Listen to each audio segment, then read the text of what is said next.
అత్యుత్తమ ప్లేస్మెంట్స్ తో ఎంఎన్సీ కంపెనీలలో ఉద్యోగమే లక్ష్యమా? ఇంజనీరింగ్ చదవాలనే మీ పిల్లల కలని కేజీ రెడ్డి కాలేజ్ తో నిజం చేసుకోండి. రాజం మా బూతులు ఎక్కడ నేర్చుకున్నారు? మా డైరెక్టర్ గారండి. ఆ! అసలు నార్మల్‌గా అంటే నార్మల్‌గా కూడా తిట్టుకోరా? ఏయ్! అగోండి. నేను ఆంధ్ర వేరు కదా! నేను ఇలా బాగుపాడుకోవాలని నేను తిట్టను. ఆంధ్ర బూతులు తిడతారా? ఆంధ్ర బూతులంటే మరీ బూతులు కాదండి. ఆ! దొంగ నా కొడుకా ఇవి ఉంటాయి కదా! అవి. ఆ! అవి మాత్రం. హ్మ్. డబ్బింగ్ కష్టమైందా బాగా? లేదు. హ్మ్. ఎందుకంటే ఆహ్, హ్మ్. ఆహ్, వీళ్ళ మదర్ క్యారెక్టర్ ఒక ఆమె మా మదర్ చేశారు. క్యారెక్టర్ ఎవరైతే ప్లే చేస్తున్నారో యోగిత యోగిత గారు. గారు. హ్మ్. హ్మ్. ఆవిడే జస్ట్ ఆవిడ ఫుల్ తెలంగాణ. So, okay. నా డైలాగ్స్ మట్టుకు అన్నీ ఆవిడి చెప్పేసారనమాట. సో, హ్మ్. నాకు ఆవిడ వల్ల చాలా ఈజీ అయింది. హ్మ్. హ్మ్. సో, వెంటనే అయిపోయింది. ఒక డబ్బింగ్‌లో అలా ఈజీ అయింది. On location Satish. On location Satish గారు. యాహ్! ఆయన చెప్పడం వల్ల కొంచెం ఓకే. చేయగలను. కొంచెం తెలంగాణ వచ్చింది. హ్మ్. అండ్ మీకు కొత్తే గదా! అండ్ బేసిక్‌గా అంటే కొంచెం నాకున్న ఫ్రెండ్స్ కొంచెం తెలంగాణ, ఆంధ్ర హ్మ్. హ్మ్. అంటే కొంచెం మిక్స్డ్ ఉన్నారు కాబట్టి నాకు కొంచెం ఈజీ అయింది. యాహ్! అంటే నాకంత హార్డ్ ఏం అనిపియలేదు. అనిపియలేదు. నాకు అండ్ ఈ మూవీలో చూసుకున్నట్టే ఇప్పుడు వచ్చిన 2 సాంగ్స్‌లో కూడా డాన్స్ చాలా బావుంది. అంటే మీకు కోర్ట్‌లో మీ ఇద్దరి క్యారెక్టర్‌లకి కొంత పరిధి ఉంటది. లవ్ స్టోరీ తర్వాత అక్కడ ఒక సీరియస్ సబ్జెక్ట్ ఉంది. హ్మ్. బట్ ఇక్కడ అలా కాదనమాట. సో, టోటల్ బావ మరదలు కథనమాట. అవును. సో, ఆ కెమిస్ట్రీ ఎలా కుదిరింది? అంటే ఇక్కడ చాలా అవసరం. హ్మ్. కోర్ట్ మూవీ విషయానికొస్తే ఒక సీరియస్ సబ్జెక్టు దాంట్లో లవ్ ఉంటది కొంత పార్ట్. బట్ ఇక్కడ అలా కాదు గదా! హ్మ్. హ్మ్. హ్మ్. సో, ఆ కెమిస్ట్రీ కుదరడానికి ఏం చేశారు? కథిన్నప్పుడే బేసిక్‌గా నేను కథిన్నప్పుడే ఐ వాస్ వెరీ ఎక్సైటెడ్. ఎందుకంటే ఆ కథలో ఉన్న ఆ క్యారెక్టర్ ఆర్క్ కానీ, ఆ భావమరదలలో ఇది ఉన్న గాని, ఆ ఎంటర్‌టైన్‌మెంట్ గాని, ఆ ఎమోషన్ గాని అవన్నీ ప్రాపర్‌గా అర్థమయ్యాయి. అంటే బేసిక్‌గా సతీష్ డైరెక్టర్ గారు ఎలా నరేట్ చేస్తారంటే, ఆయన ల్యాప్‌టాప్ ఆన్ చేసుకొని ఇలా కూర్చొని నేను చెప్పను, నేను నించొని చెప్తానని హ్మ్. ఆయన నించొనే మొత్తం నరేట్ చేశారనమాట. ఓకే. సో, ఆయన నరేట్ చేసిన దాంట్లో ఏదైతే ఆ కన్విక్షన్ ఇప్పుడు నేను కట్ చెప్తుంది మీరు ఈ కథను ఓకే చేసేయాలన్నట్లు చెప్పలేదు. అండ్ బ్యాక్ ఆన్ ఈ స్టోరీ నాకు ఐడియా ఉంది. ఏదైతే ఆయన ఎన్నో హ్మ్. హ్మ్. ఆఫీసులు హ్మ్. తిరిగి ఎన్నో దగ్గరని. బట్ ఆయన కథ చెప్పేటప్పుడు మట్టుకు ఆయన వెరీ కన్విక్షన్‌తో వెరీ జెన్యూన్‌గా ఈ కథ చాలా బావుంటది. మీరు చేస్తే బావుంటది అన్న ఇదిగా చెప్పారు. సో, అది నాకు చాలా అనిపించింది. So, yeah! అది ప్లస్ కూడా అయింది. ఆ కథలో ఆ భావమరుదులు ఎలా ఉన్నారని అర్థమైపోయింది. హ్మ్. ఆయన కన్విక్షన్‌తో, ఆయన ఇదితో అర్థమైపోయింది. అండ్ ఒక భావమరుదులు అన్న తర్వాత ఆ చనువు ఎలా ఉంటదో ఐడియా ఉంటది గదా! So, correct. ఇగ అది మాకు చాలా ఈజీ అయిపోయింది. హ్మ్. బికాజ్ మేము కోర్ట్ కంటే ఒక ముందు 2 ఇయర్స్ ముందు నుంచి మేమిద్దరం ఫ్రెండ్స్ అనమాట. సో, మా కోర్ట్‌తో ఇంకెక్కువ క్లోజ్ అయ్యాం. మేము ఇంక బ్యాండ్ మేళం చేసేటప్పుడు ఇంక ఫుల్‌గా ఎంజాయ్ చేసాం. So, yeah! అది అందులో కెమిస్ట్రీ కోసం ఏమి వర్క్ చేసిందేం లేదు. మేము జస్ట్ ఎంజాయ్ చేసుకుంటూ చేస్తాం. యాక్చువల్‌గా మీ ఇద్దరు చాలా ఇంటర్వ్యూలో చెప్పుకున్నారు. మేము కోర్ట్ కంటే ముందు 2 ఇయర్స్ ముందే ఫ్రెండ్స్ అని చెప్పేసి. అసలు ఫస్ట్ మీటింగ్ మీ ఇద్దరిది ఎక్కడ, ఎలా జరిగింది గుర్తుందా మీ ఇద్దరికి? ఆఫ్ కోర్స్ నా బర్త్‌డే రోజు హ్మ్. December 2022 2 yeah! హ్మ్. అప్పుడు కలిసారు రోషన్ ఫస్ట్ టైమ్. హ్మ్. అంటే ఎలా కలిసారు? బర్త్‌డే రోజు ఎందుకు నేను కలిసారు? ఫోన్ చేసి పిలిచాండి అంతే. ఫోన్ చేసి పిలవాలంటే అంతకుముందు పరిచయం ఉండాలి గదా! అదే అంటే అంతకు బేసిక్‌గా ముందు ఇంతకుముందు ఇద్దరం చైల్డ్ యాక్టర్స్ గదా! హ్మ్. సో, మాకు అది ఎలా పరిచయమేమో ఐడియా లేదు. ఆ! But we became friends. Okay. అలా ఆ! ఫ్రెండ్స్ గానే ఉన్నాం.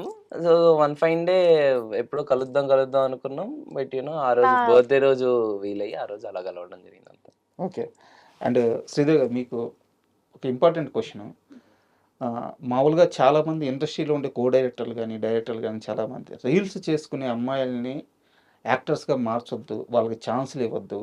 రీల్స్ వేరు, యాక్టింగ్ వేరు. ఇలాంటి ఒక బలమైన అభిప్రాయంతో ఉంటారు. హ్మ్. హ్మ్. మీరు దానికి ఎంతవరకు సపోర్ట్ చేస్తారు? ఎంతవరకు వ్యతిరేకిస్తారు? వ్యతిరేకించే అంత నేనేం చెప్పలేనండి మీ అసలు. అభిప్రాయం చెప్పండి.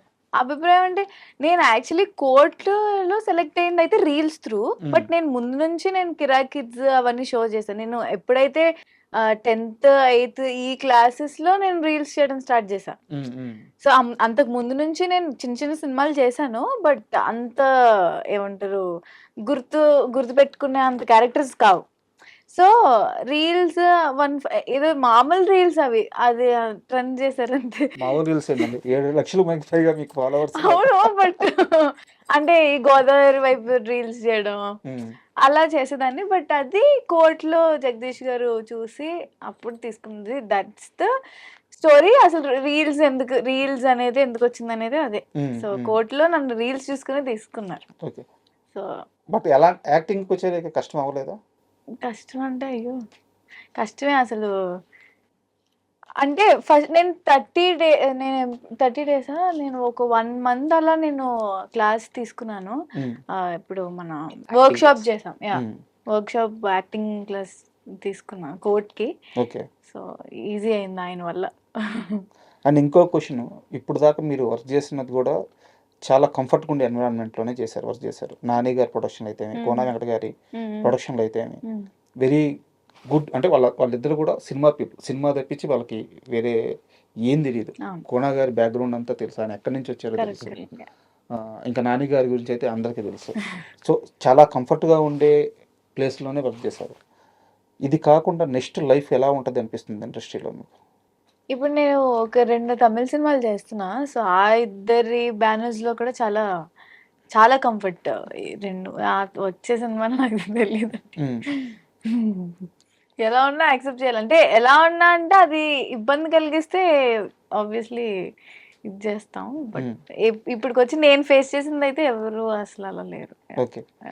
అండ్ మీ ఇద్దరు కూడా ఒక సక్సెస్ తర్వాత వెళ్ళి చిరంజీవి గారిని కలిశారు. సో చిరంజీవి గారు చెప్పింది మీకు ఇద్దరికి ఇప్పటికీ మైండ్లో ఉంది, ఆయన ఇచ్చిన సలహా ఏంటి? అది నీ మనసులో దాచిపెట్టుకుంటారండి. ఏం చెప్పారు ఆయన? నీ హార్ట్ ఏంటి ఇందులో కొట్టేసుకుంటుంది? బిగ్ ఫ్యానా? ఆయనకి చాలా ఇష్టం.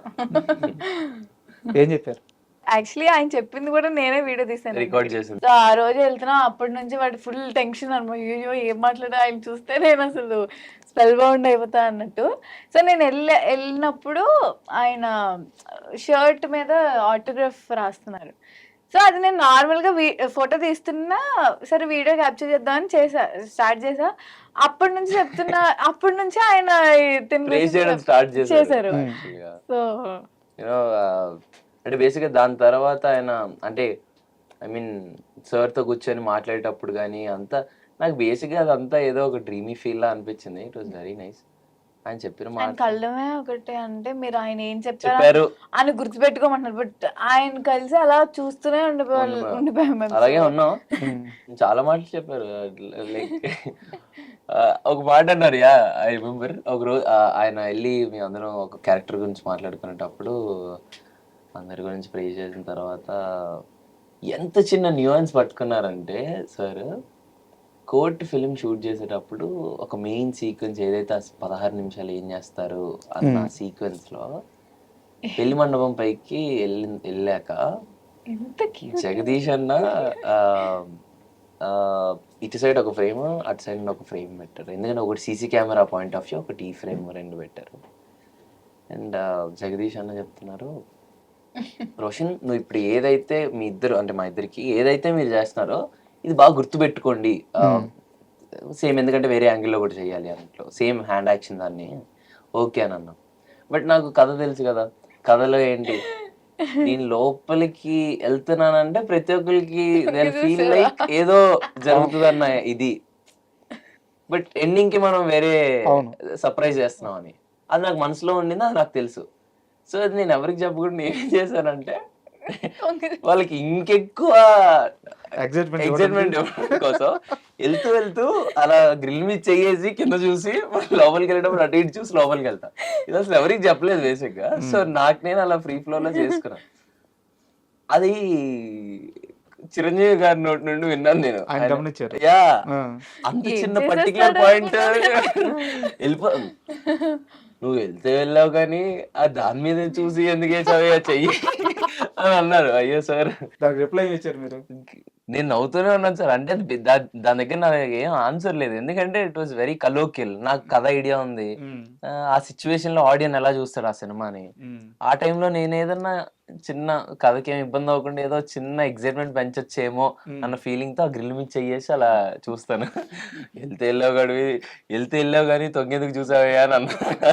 సో యాక్చువల్ గా మీకు ఒక విషయం చెప్పాలి, చిరంజీవి గారు ఊరకనే అడగలేదు, దాని వెనకాల చాలా పెద్ద విషయం ఉంది. చిరంజీవి గారి ఫస్ట్ సినిమా, ఆ సినిమాలో 5 మంది హీరోలు, మన ఊరి పాండవులు అని చెప్పి ఫస్ట్ సినిమా కాకపోయినా హీరోగా మన ఊరి పాండవులు అని చెప్పి ఒక సినిమా. దాంట్లో అందరూ పనికి వెళ్తారు. పనికి వెళ్ళినాక భోజనానికి రావాలి. ఒక తర్వాత ఒకరు కాళ్ళు కడుక్కొని ఇంట్లోకి వెళ్ళాలన్నమాట. మిగతా ఒకతను కాళ్ళు కడుక్కుంటున్నారు, మిగతా ముగ్గురు అట్లా నిలబడుతున్నారు. వెనక ఈయన ఏం చేస్తున్నాడంటే ఆ పైన పడిన దుమ్ముని దులుపుకుంటున్నాడు. ఆ గడ్డి ఆ డైరెక్టర్ చెప్పలా. అది ఆయన వేసుకొని ఆ పని చేసి వచ్చారు కదా, పని చేసినప్పుడు తల మీద ఒంటి మీద డస్ట్ ఉంటుంది కదా, ఓకే. అది దులుపుకుంటున్నాడు. వా. మిగతా ముగ్గురు ఆ పని చేయాల, ఇంకో వ్యక్తి ఆ పని చేయాల, చిరంజీవి గారు ఆ పని చేశారు, డైరెక్టర్ గారు అది పట్టుకున్నారు. అంటే క్యారెక్టర్లో ఇన్వాల్వ్ అవ్వడం. సారు అది గమనించి అందుకు అడిగారు మిమ్మల్ని నాకు తెలిసి. ఆయన ఒక మాట అన్న, ఆయన ఒక సజెషన్ ఇచ్చిన చాలా పెద్దగా అర్థం ఉంటుంది ఊరకనే. Very true, అండ్ very ఇంకోటి మీ డ్యాన్స్ గురించి కూడా చాలా స్పెషల్గా మాట్లాడారట. అవును ఉమ్. అవును. డాన్స్ గురించి మాట్లాడారు. దాని తర్వాత ఏదైతే ఆ స్లాంగ్ ఏదైతే పట్టుకున్నానో నేను, దాని గురించి కూడా మాట్లాడారు. చాలా బాగా చేసావయ్యా. ఆ మాటలు ఏదైతే ఏంటహే పోహే అనే ఆ స్లాంగ్ ఏదైతే ఉందో చాలా బాగా పట్టుకున్నావు నువ్వు, అది ఏదో అన్నారు. Like thank you sir. And spell bound అండి అంతే. ఆ మనిషిని చూస్తూ, ఆ మనిషి మాట్లాడుతూ, మన వర్క్ గురించి ఆయన ప్రే చేస్తుంటే it was very very special moment. మా ఇంట్లో ఆయన సైన్ చేసిన ఆ పోస్టర్ అలాగా మా ఇంట్లో అలా ఫ్రేమ్ చేసి పెట్టుకున్నాను నేను. Yeah. అండ్ సాయి కుమార్ గారు అంటే ఇండస్ట్రీలో ఒక లెజెండరీ పర్సనాలిటీస్ అంటే ఆయన ముందు వరుసలో ఉంటారు. అంత పెద్ద యాక్టర్. మీరు ఆయన కూతురుగా వర్క్ చేశారు ఈ సినిమాలో, బ్యాండ్ మేళం. సో ఆయనతో జర్నీ ఎలా ఉండింది? సో వెరీ స్పెషల్ అండి. అయ్యో, ఆయన అంత పెద్ద యాక్టర్ పక్కన అదే వాళ్ళ కూతురుగా చేయడం చాలా బాగా అనిపించింది. అండ్ చాలా స్వీట్ అయినా ఎప్పుడు పాపం రోజు రోజు కదా ఎవ్రీ ఏ సెలబ్రేషన్ వచ్చా హ్యాపీ హోలీ ఇవన్నీ పెడుతుంటారు. అండ్ ఆల్సో సినిమా చూసి కూడా మాకు టెక్స్ట్ చేస్తూ ఉంటారు. అండ్ కోర్ట్ తర్వాత నాకు ఆయన కాల్ చేశారు. కాల్ చేసి చాలా బాగా చేసావమ్మా. సో అండ్ సెట్లో ఏదన్నా మంచి మూమెంట్ ఉందా? అసలు బ్యాండ్ మేళం సెట్ అంతే ఫుల్ ఫన్. ఎందుకంటే ఫుల్ ఫ్రెండ్స్ క్యారెక్టర్స్ కానీ మేమంతా చాలా ఫుల్ ఫన్ ఉండే. సో యాక్టింగ్ కొంచెం తక్కువ, ఎక్కువ ఫన్ ఉండే. సో అలా చాలా జాలీగా అయిపోయింది. అండ్ మీకు ఈ మూవీకి సంబంధించిన మార్కెట్ ఎంత అవుతుంది, ఈ లెక్కలు ఏమన్నా తెలుసా? అసలు ఏమీ తెలియదు. ఓటీటీ ఎంత అమ్ముడుపోతుంది అసలు ఏమన్నా తెలుసా? అవన్నీ తెలుసు కానీ ఏంటని నేను కనుక్కున్నాను. ఓకే. అండ్ మీ మూవీ ఫంక్షన్లోనే బాబీ గారు నీతో ఒక మాట అన్నారు. నువ్వు త్వరగా పెద్ద అయిపోతే నీతో నా లవ్ స్టోరీ తీయాలని ఉంది. ఎందుకు అంత స్పెషల్ మూమెంట్ బాబీ గారికి? అంటే బ్యాండ్ మేళం వ్యాలంటైన్స్ డేకి ఫస్ట్ సాంగ్ రిలీజ్ చేద్దాం అని అనుకున్నాం. దానికి పోస్టర్ కూడా వేసాం. బట్ సడన్ గా కోన వెంకట గారికి ఒకటి స్ట్రైక్ అవుతుంది. ఏదైతే శివ నిర్వాణ గారు డైరెక్ట్ చేసిన నిన్ను కోరి సినిమాలో ఆ ఫస్ట్ గ్లిమ్స్ ఏదైతే రిలీజ్ చేశారో అది ఇప్పటికీ చాలా మందికి గుర్తుండొచ్చు. ఇది అమ్మాయిలంతా ఇంతే బ్రదరు, అన్ని అలవాట్లు ఉన్నోని ప్రేమిస్తారు, ఏమీ అలవాట్లు లేనని పెళ్లి చేసుకుంటారు. అది ఎందుకో సడన్గా స్ట్రైక్ అయింది. ఇమీడియట్గా మా బ్యాండ్ మేళంలో ఏదైతే ఒక మంచి కోర్ సీక్వెన్స్ ఉంటుందో ఆ సీక్వెన్స్ని అలా కట్ చేయించారు. అది కట్ చేయించి సార్ ఇప్పుడు నెక్స్ట్ బాబీ సార్ దానికి రైటింగ్స్లో ఉన్నారు కాబట్టి వెళ్ళాను అనమాట కలవడానికి. సో వెళ్ళి ఆ రోజు ఆ వీడియో వస్తే అది పెట్టి చూపించారు అంతే. దెన్ బాబీ అన్న ఇస్ లైక్ సార్ అసలు మీరు ఏం పెట్టద్దు, ఇంత మంచి ఇది ఉన్నప్పుడు ఇదే మీరు రిలీజ్ చేయండి అని అన్నారు. ఆయన రిపీటెడ్లీ చూశారు. ఆ రిపీటెడ్లీ చూసి నాకు ఒకరోజు ఫోన్ చేసి, అంటే అదే ఎప్పుడైతే కోనగారితో ఉన్నప్పుడు ఫోన్ చేసి నాతో మాట్లాడారు. బ్రిలియంట్ పర్ఫార్మెన్స్ రోషన్, అద్దరు కొట్టావు.